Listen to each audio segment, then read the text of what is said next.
Dibuka dengan memperlihatkan gadis-gadis pink yang sedang bermain di sebuah hutan. Dan gadis yang ini bernama Jungmin. Saat bermain mereka melihat mobil tentara melintas di depan mereka. Tapi karena masih polos, mereka nggak merasa curiga sama sekali. Setelah bermain, Jungmin menjemput ayahnya di sawah. Keduanya pun pulang bersama dengan hati gembira.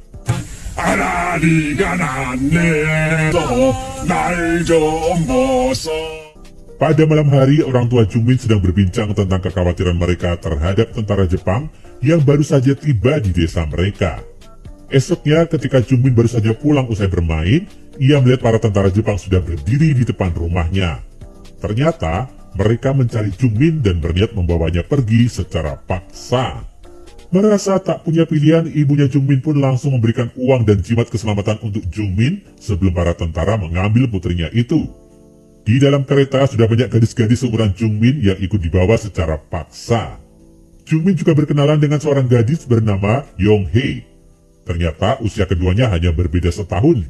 Jungmin berumur 14 tahun, sedangkan Yonghye berumur 15 tahun. Setelah melewati perjalanan panjang, mereka pun sampai di Cina. Di sana, mereka disambut oleh tentara Jepang yang sedang bertugas di negara itu. Lalu mereka naik ke dalam mobil untuk dibawa ke suatu tempat. Sesampainya di tempat tujuan, mereka dikumpulkan di suatu ruangan.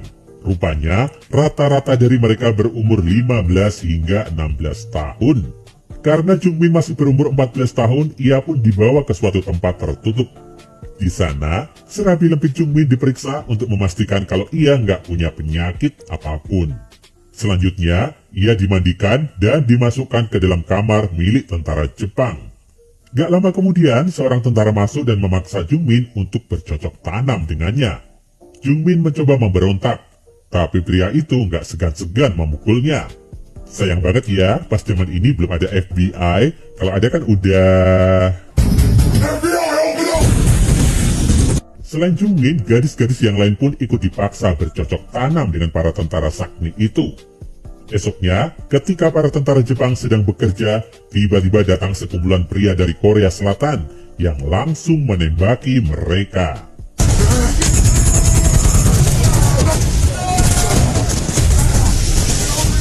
Tapi sayangnya, orang-orang Korea itu kewalahan menghadapi tentara Jepang. Mereka pun terpaksa mundur. Sementara itu, Jungmin terlihat berbaring di sebuah ranjang. Kemudian seorang tentara Jepang yang terlihat cupu masuk ke dalam kamar. Berbeda dari tentara lain, tentara bernama Tanaka itu memilih gak mengejut Jungmin. Sebaliknya, ia menyuruh Jungmin beristirahat. Ia juga berkata kalau Jungmin mirip dengan adiknya. Saat jam istirahat, para gadis terlihat berkumpul di sebuah ladang luas. Karena telah mengalami banyak tekanan, salah satu gadis terlihat mengalami gangguan mental. Gadis-gadis itu terlihat gak berdaya, apalagi badan mereka sudah dipenuhi luka. Hari demi hari terus berlalu. Perlakuan laknat para tentara Jepang itu pun masih belum berubah.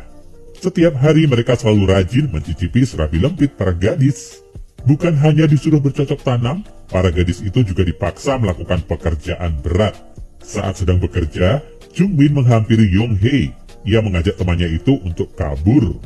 Ketika mereka akan kembali ke dalam, Jungmin tiba-tiba merasa sakit di bagian serabi lempitnya. Akhirnya, ia diperbolehkan beristirahat sejenak di kamar. Saat terbangun, Jungmin melihat mayat seorang gadis di balik tirai putih. Wajah mayat itu dipenuhi luka. Jungmin pun langsung menangis karenanya. Beberapa hari kemudian, Jungmin bertemu dengan Tanaka. Lelaki itu memberi map kecil pada Jungmin untuk memudahkannya keluar dari sana. Saat malam hari, Jungmin, Yonghye beserta dua gadis lainnya pun berkumpul. Lalu, mereka berusaha keluar secara diam-diam dari sana. Tak lama setelahnya, para tentara menyadari kalau ada beberapa gadis yang hilang. Mereka pun menyalakan alarm dan segera mencari gadis-gadis itu. Saat Jungmin dan kawan-kawannya telah sampai di hutan, mereka pun menyadari kalau salah satu teman mereka telah tertinggal. Mereka pun memutuskan untuk kembali dan mencari teman mereka yang hilang. Tapi mereka malah melihat gadis itu telah tertangkap dan kini disiksa oleh para tentara. Karena merasa kasihan pada temannya, Jungmin dan Yonghye pun memutuskan untuk kembali. Sedangkan teman mereka yang satunya memilih untuk tetap kabur. Sementara itu, para gadis yang masih ada di camp langsung dikumpulkan keluar. Mereka pun ditanyai satu persatu siapa yang menjadi komplotan dalam usaha pelarian itu. Tapi gak ada satupun dari mereka yang mengaku. Sebagai hukuman, mereka pun diminta untuk melepas baju dan disiksa semalaman. Sedangkan si gadis yang ketahuan kabur dikurung dan gak diberi minum sama sekali. Esoknya, beberapa gadis yang sakit-sakitan dan sudah gak bisa melayani tentara Jepang dibawa naik ke dalam mobil. Awalnya mereka mengira akan dibawa ke rumah sakit, tapi ternyata mereka malah dibawa ke sebuah tanah lapang untuk dieksekusi. Para tentara pun mulai menembaki mereka. Tapi karena kasihan, Tanaka memilih gak melepaskan pelurunya. Tapi karena hal itu, Tanaka malah ditembak oleh tentara lain. Setelah itu, mayat mereka pun dibakar. 2 tahun berlalu. Pada tahun 1945, pemerintah Jepang mengalami masalah baru. Dengan dibomnya Hiroshima dan Nagasaki, Jepang pun menyerah tanpa syarat. Alhasil, para pasukan yang berada di luar Jepang pun harus kembali ke negara asal mereka. Untuk menghilangkan saksi, para gadis pun dibawa dengan mobil ke sebuah tanah lapang. Sama seperti sebelumnya, di sana mereka disambut oleh para tentara Jepang yang siap mengeksekusi mereka. Melihat Yonghye yang ketakutan, Jungmin pun memberinya jimat yang didapatnya dari ibunya dulu. Tepat ketika mereka akan dieksekusi, muncul tentara Korea Selatan yang langsung menembaki tentara Jepang.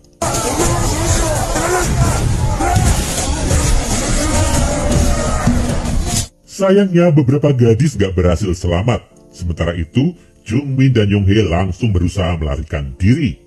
Ketika tengah beristirahat di hamparan ilalang, tiba-tiba seorang tentara Jepang muncul dan mencoba menghabisi mereka. Tapi untungnya, tentara Jepang itu langsung ditembak oleh tentara Korea. Jungmin dan Yonghye pun berhasil diselamatkan dan dibawa pergi. Tapi ketika Jungmin menoleh, rupanya tentara Jepang itu masih hidup dan bersiap menodongkan pistolnya ke arah Yonghye. Jungmin pun langsung melindungi Yonghye dengan badannya. Alhasil, ia pun tertembak dan meninggal seketika. Scene lalu berpindah ke tahun 1991, di mana terdapat seorang gadis bernama Eun Kyung. Gadis itu dibawa oleh sang ibu menemui seorang tabib untuk disembuhkan. Rupanya ia merupakan korban penjahat serabi lembit yang kabur dari penjara. Sedangkan ayahnya dibunuh tepat di hadapannya. Sejak saat itu ia mengalami trauma berat dan gak mau berbicara. Tapi setelah berhari-hari menjalani pengobatan bersama si tabib, ia pun mulai bisa berbicara lagi. Karena itulah, ia pun memutuskan untuk menjadi murid si tabib. Suatu hari ketika Eun Kyung akan membeli hanbok, ia melihat jimat milik wanita tua pemilik toko yang ternyata adalah Yonghye. Dan tiba-tiba saja, Eun Kyung bisa melihat masa lalu Jungmin. Saat terbangun, Eun Kyung membantu Yonghye untuk melepaskan rasa bersalahnya pada Jungmin yang telah ia tinggalkan seorang diri. Saat ritual berlangsung, Yonghye melihat Jungmin di hadapannya. Karena gak tahan lagi, Yonghye pun pingsan. Lalu, Eun Kyung kembali melakukan ritual untuk membantu roh Jungmin dan yang lain agar bisa berpulang dengan tenang. Di akhir film diperlihatkan Jungmin yang pulang membawa jimatnya. Di sana orang tuanya sudah menunggunya. Mereka pun berkumpul kembali. Dan film pun berakhir.